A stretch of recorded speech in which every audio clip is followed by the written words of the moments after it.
Eh bien, on peut dire, Pauline, que l'art contemporain en Sologne, finalement, c'est toute une histoire. Depuis quelques jours, vous le disiez, une quinzaine de communes, des petits villages, hein, de manière générale, pour la plupart, accueillent des sculptures monumentales, alors en acier, en bois ou en métal. Et l'objectif, bah, c'est tout simple, c'est de mettre du beau partout, y compris dans des territoires ruraux, que le beau, finalement, ne soit pas réservé à une élite. Regardez.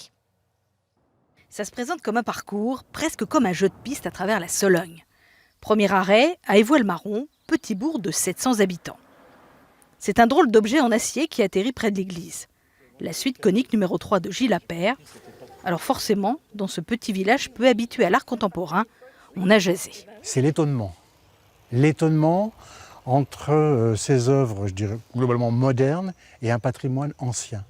Et la confrontation des deux les interpelle. Qu'est-ce qu'il a voulu montrer? Et c'est ce qui est intéressant, c'est un peu cette provocation. Voilà.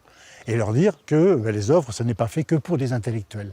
Nous apportons aux Solognos des œuvres qu'ils n'ont peut-être pas l'habitude de rencontrer parce qu'ils ne vont pas au musée, parce qu'ils n'en ont ni l'opportunité ni l'envie.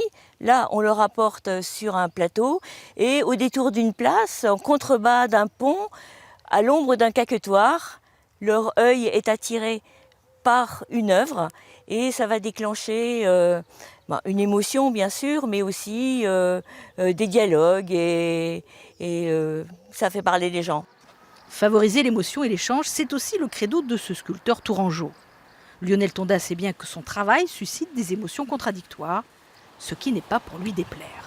Autant il y a des gens qui vont voir quelque chose de tellement noir qu'ils vont, vraiment ils vont être limite choqués, alors que d'autres vont en rire et vont trouver ça juste comique. Et donc j'aime c'est les réactions qui peuvent être très variées des gens. Donc le terrain glissant, c'est côtoyer des choses entre l'humour et des choses plus sombres, quoi. Un parcours ou un jeu de piste, en épousant l'art contemporain, la Sologne nous surprend autrement. Bonsoir Marine de Sauce. Bonsoir Bérénice. Alors vous êtes sculpteur, on vous doit les deux œuvres qui sont juste derrière nous, Le Grand Pêcheur sur échasse et Le Grand Badjo. Alors pourquoi avoir accepté de participer à cette biennale d'art contemporain, sachant que c'est quand même une première pour vous? Pourquoi avoir dit oui?